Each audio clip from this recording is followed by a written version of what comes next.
Good morning, good evening, everyone. This is Luda Kopkina with GAI Insights. Welcome to Daily AI News, where we rate articles essential, important, or optional, helping you identify those important trends that are happening in the AI world. The articles are at gaiinsights.com/articles. Please follow along and let us know what you think as we review those articles and state the opinions. You might agree or disagree, and we really would like to hear from you. So put this in comments, and we'll try to include the comments as we proceed. Today, I have a small crew, but powerful. We have Ankash from our regular crew and a wonderful guest, Karen Pespisa, who is former Google and actually does a lot of hands-on implementations herself. So we're very fortunate to have Karen here. Welcome, Karen. Thanks for having me, Luda. Great. So let's proceed to the first article, Ankash. Thanks, Luda. So the first one that we have for today comes from OpenAI, and they have introduced ChatGPT Help. Yes, Ankash, if you can tell us what it's about and what do you think about it? So, Luda. Luda, as we have seen in the previous surveys from OpenAI, so health is a space, I think, which is most used vertical for ChatGPT, healthcare, so health-related questions and wellness-related questions. So what ChatGPT Health brings is now a dedicated experience within the ChatGPT app for health and wellness. So we see the GPTs and the projects in ChatGPT. So ChatGPT is adding another option there, which is focused on health. So what it can do is it can have proper conversations with you regarding any health or wellness related questions that you have. And additionally, you can now connect your medical records and wellness apps. So Apple health related data or some of the other tools that provide you health related measurements. You can add data from all those tools into this app, and then your answers or responses that ChatGPT will provide you will be grounded in your health data specific to you. So I think this is a really good functionality that ChatGPT has announced. I think everybody should know about it because earlier ChatGPT was providing you a lot of insights into your health and wellness data, but it was not grounded in your medical data. So that grounding part is very important. And then OpenAI also mentions that these conversations, they are not used to train their foundation models. So that is really important. And now there is a separate space within the ChatGPT app where you can do that. So all your conversations are stored in there as well. And you can also put specific guardrails around that on what who can access them or not. So I think a really important product coming out of OpenAI right now. Yes, and so this is actually not quite available. It's just you sign up and they test it, so you have a controlled access to this. But most of the announcements, as I was reading it, focuses on how OpenAI is going to protect your data, put the guardrails around it, so that you feel confident that this is in your control. Karen, what did you think about this one? You know, I see this as a double-edged sword. I see OpenAI trying to capitalize on a use case that's already being done by millions and millions of people worldwide, and that is to diagnose health issues and concerns. Early in the days of the early OpenAI models, people were diagnosing themselves with the model, with ChatGPT, and understanding more about their condition by putting in, say, medical results, blood test results, and getting a diagnosis that they then brought to the doctors who could not, in some cases, figure out what was going on. And they ended up having a treatment plan, having an official, MD diagnosis and a treatment plan to move forward with in life. They were very vocal, some people on, social media talking about this. And this is a trend that caught on big in the consumer space as people have different access to healthcare around the world. So we have an interesting phenomenon. We have, OpenAI capitalizing on a use case, probably will drive up some subscriptions and so forth after the beta runs. We also have them amassing a major line of medical content, which currently they're not training. They say they're not training on your medical data, but we don't know what the future looks like. And we know that one of the key use cases for AI, one of the big, holy grails, is to really get at the biological understanding and cures for many diseases. So I think, this kind of is an essential development in AI because it just really gets at both aspects of a problem and a use case that grew organically from consumers. Okay, so you are actually putting it into essential category. I think it's something to watch, yes. Something to watch, and Ankash, you are in the important. See, what we don't have this article here formally because it hit later, but I think we should mention, Ankash, maybe you can pull it up, that OpenAI actually announced two things. One is a consumer, and another is a healthcare focused application for enterprises at the same time. So Karen, you're absolutely right that they're amassing a lot of data. They have been working with physicians for the last 2 years.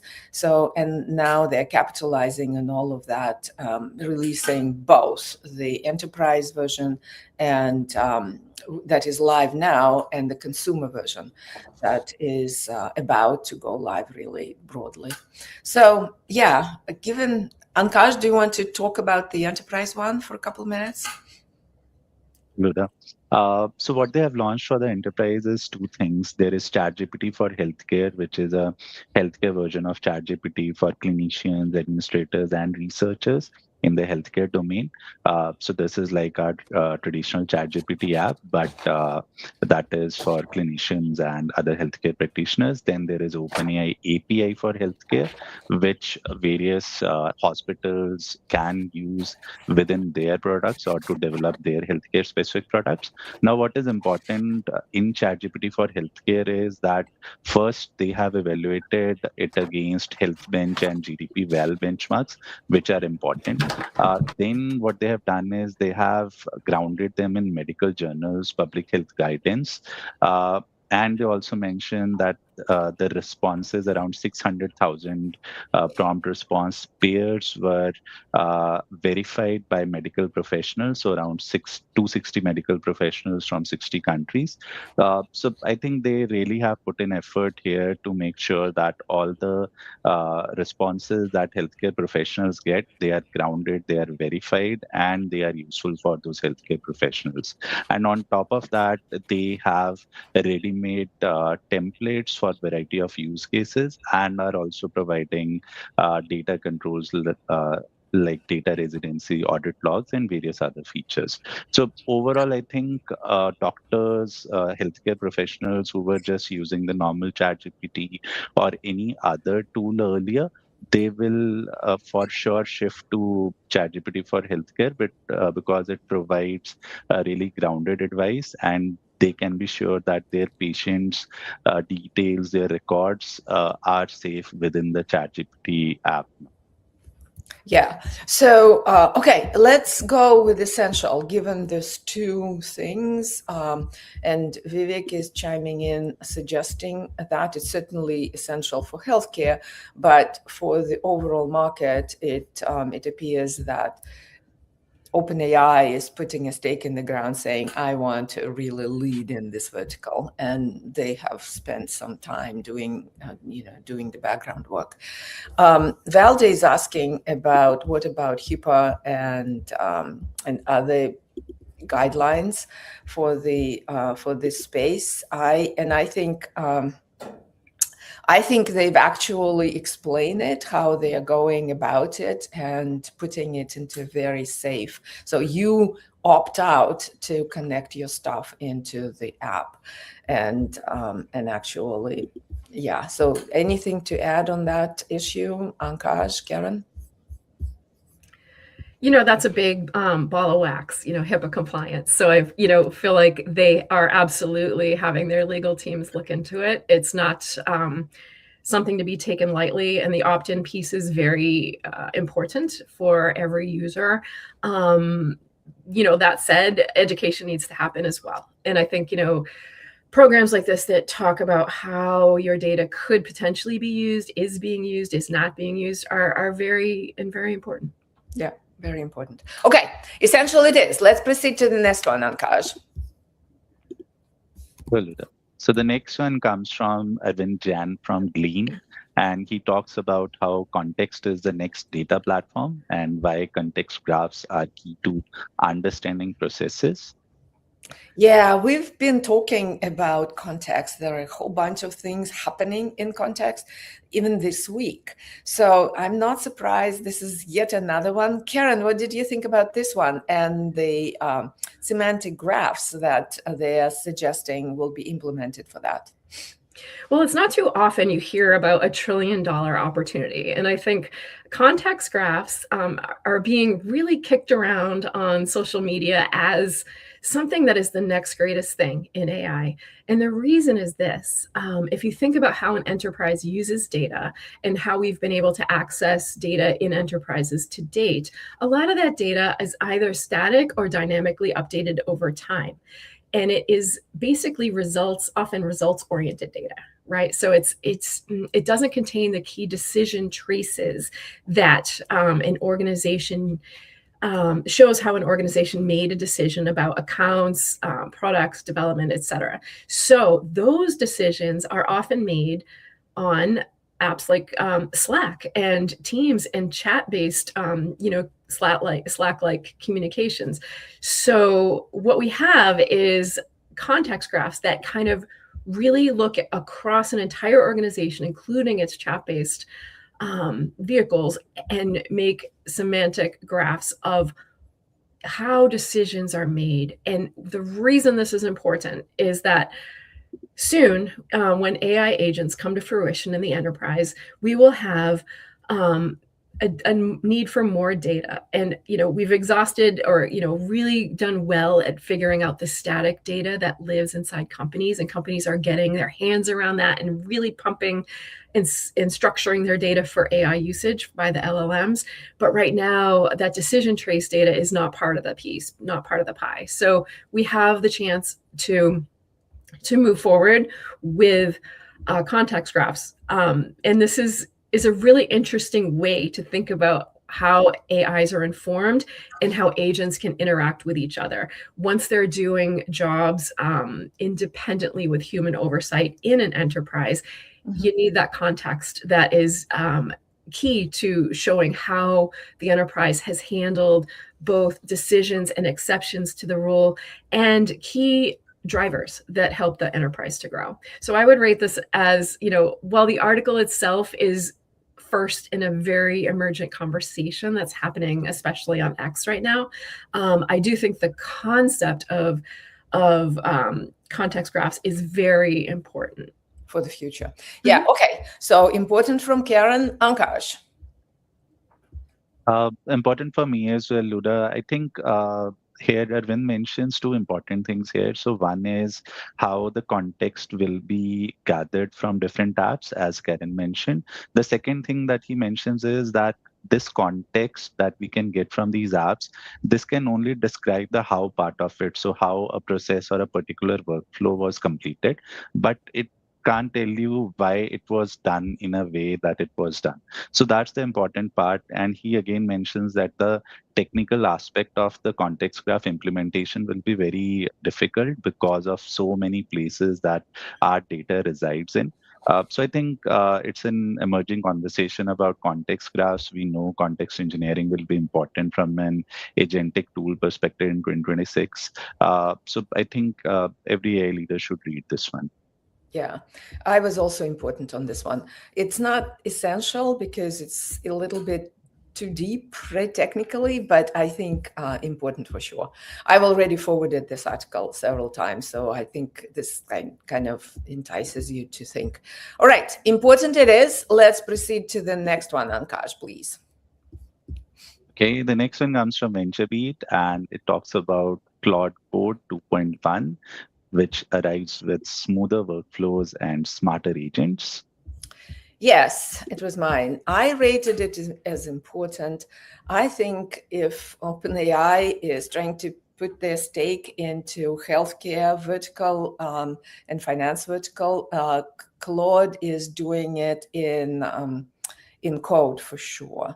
There's so this is a very comprehensive release with a lot of controls and tools about agents and making them run autonomously, better controls over agent life cycles. They introduce hooks and forking of sub-agents. You can just spawn them and leave them do their work.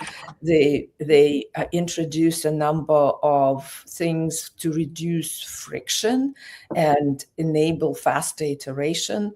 And multiple outputs, flexible sessions. I mean, really almost like an environment that that they're building that's very, very programmer focused, and it's a framework that that actually is very useful to programmers. There's a lot of discussion on X about how people really like it, and they're switching from places like Cursor to Claude Code. So that's a very interesting development. So I think it's important, if not essential. What did you think, Karen? That was a good take. I really think this is exciting. As a vibe coder and not a coder myself, I work intensely with a lot of coders, and they love Claude Code. This iteration makes agentic development even more performant and easy to do. Now, if you're in an enterprise and you're not a software engineer, or an AI engineer, is this easy to use? No, it's not. You still have to understand code.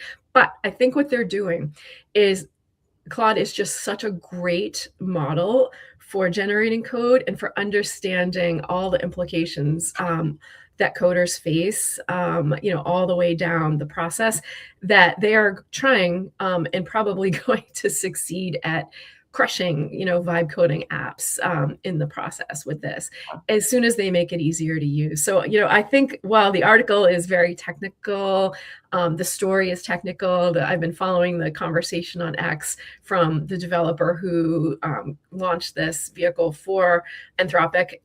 It's so fascinating to me, but I would have to say it's probably optional for enterprises, because enterprises have their own development teams, and they're using Claude, they're using Cursor.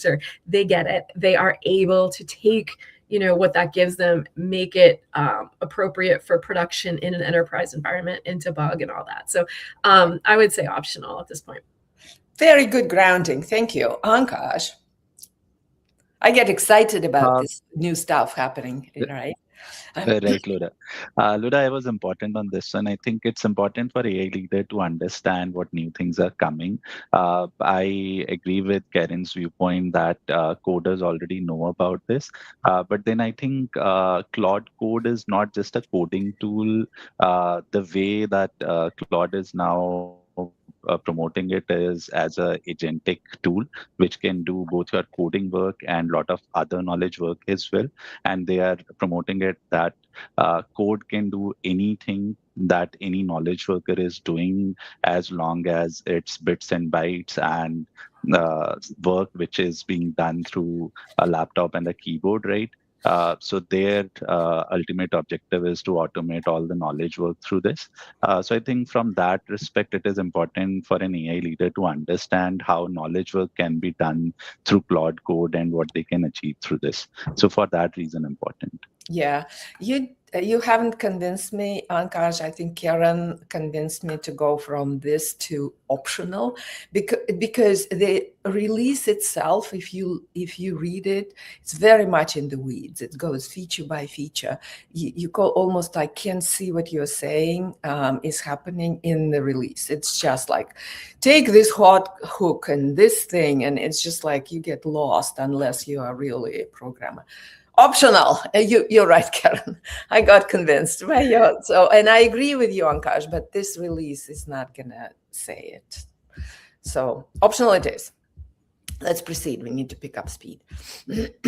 Right, Luda. So the next one comes from Google, and it talks about how Gmail is now entering the Gemini era. Okay, Ankash, let's talk about this. This is cool. Right.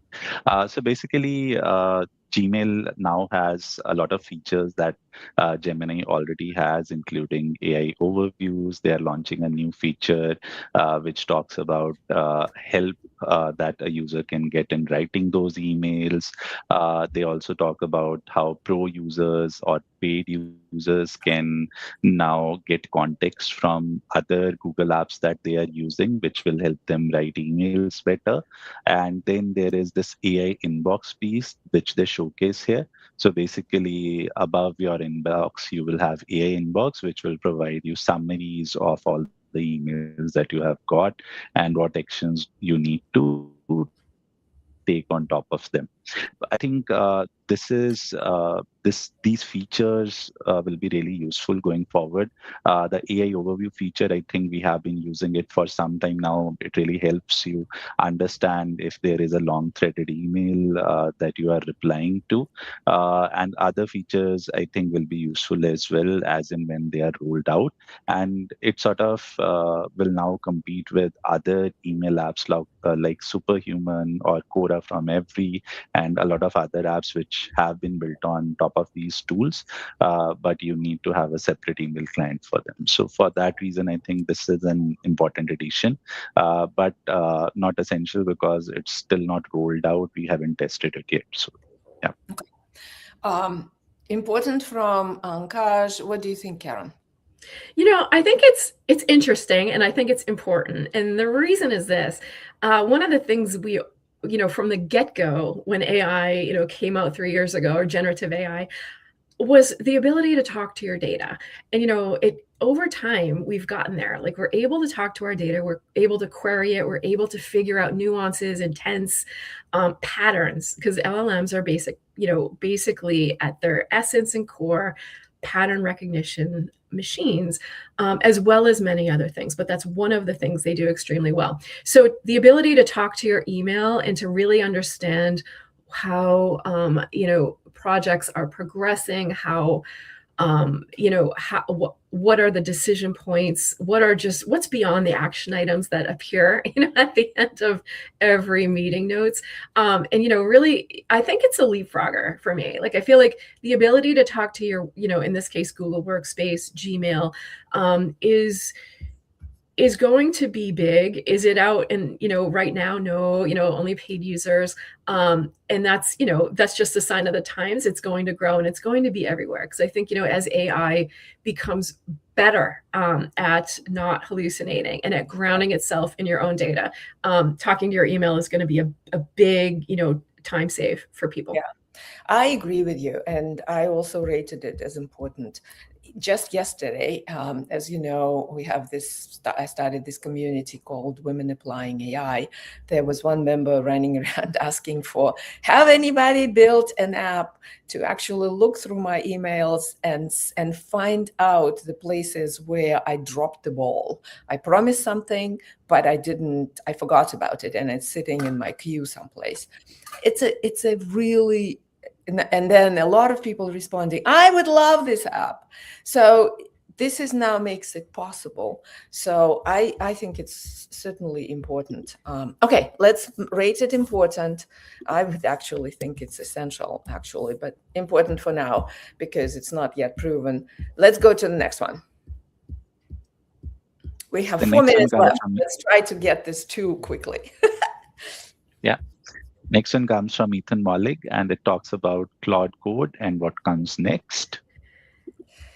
Yeah, so this one is actually a nice explanation and very understandable from Ethan about what's happening with Claude Code in this announcement that we've just talked about. This is much more digestible, and he actually takes an example and walks through it, shows the power and shows how you can do it. This is pretty valuable, I think. And also, I think he concludes that, watch out, this is just for code for now, but this will be applicable to many other verticals as we proceed. So I don't know. I think this is more important than we've rated the news itself as optional, but this one is probably more important. What did you think, Ankash? I think this is an essential read, Luda, for anyone looking to understand what Claude Code is and how someone can start with it. So he starts with an example, and that example fails. So that's really good, right? That sets up the picture here that Claude Code can fail. And then he talks about some of the interesting features that it has, right? So there's the compaction feature, which compacts the context for the app itself. Then there are the skills feature, then the sub agents, then MCPUs. So all those are really good to understand how you can extend the capability of Claude Code and how you can use it for various kinds of knowledge work. And then he gives the example on how to install it, how to use it, what you can do with it. So I think this is a really great introduction to Claude Code. Okay, cool. Karen, essential proposed here? Yeah, if I think strictly of a business enterprise user, I would have to go important. But I recognize Ankash's points, and Ethan does a great job of portraying what and how this is used and giving that example. So, I'm on the fence. I just have to lay it as important for a business leader looking to get 1,000 things done. Yeah. But to our discussion on the announcement itself, this is actually pretty powerful. Coders know it. Enterprise leaders might not understand the depth of its development currently, and this might be very useful to portray. Okay, well, I think essential. Let's go essential. It's Friday, so we can be a little bit up. All right, the last one. Okay, the last one comes from Interconnects AI, and it talks about 8 plots that explain the state of open models. Okay, Karen, go for it.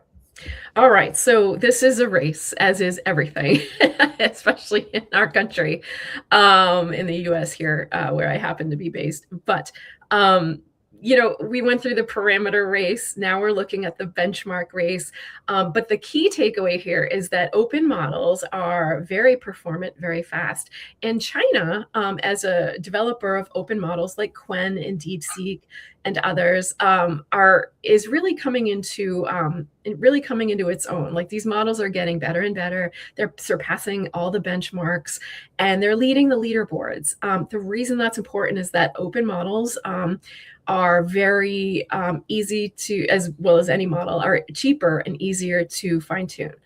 So, even Cursor is using them in its development apps. So, we have this race. Is benchmarking important to your average, to your business executive? Maybe, because model selection is a very important decision. I've always been under the careful, be very careful with what you choose. Make sure it's important for your use case. And if you are definitely looking at best in class in an open environment, you could look at Qwen. Okay, so important, right, from you, or optional? I would say this is optional. Keep an eye. Yeah. Ankash, I'm also agreeing with optional. What's your take? Between optional and important, I can live with optional, Luda. I think what is important here is that some of these models which started as a side projects for some of these Chinese companies like ZAI, Minimax, and others, they have now done IPOs. So ZAI listed yesterday publicly, Minimax is in the works. So I think they will emerge as better competitors going forward. But yeah, most of the AI leaders, I think, know about Quinn and other set of Chinese models. Yeah. So maybe optional. Okay, optional it is. So we are at the hour, right? So today we have two essentials, two importance, and the rest are optional. Ashish is actually saying that Google Gemini, the Gmail, is just Google flexing their muscle. And I actually, so he's saying this is big, and that's what Karen, you said. We might actually, we might have downgraded it a little bit to important, but it's not tested yet, but it will be big. Okay, so thank you all. Thanks, Ankash. Thanks, Karen, for joining. This was a great discussion. This was really useful. Thank you very much. Happy Friday, everyone, and we'll see you on Monday.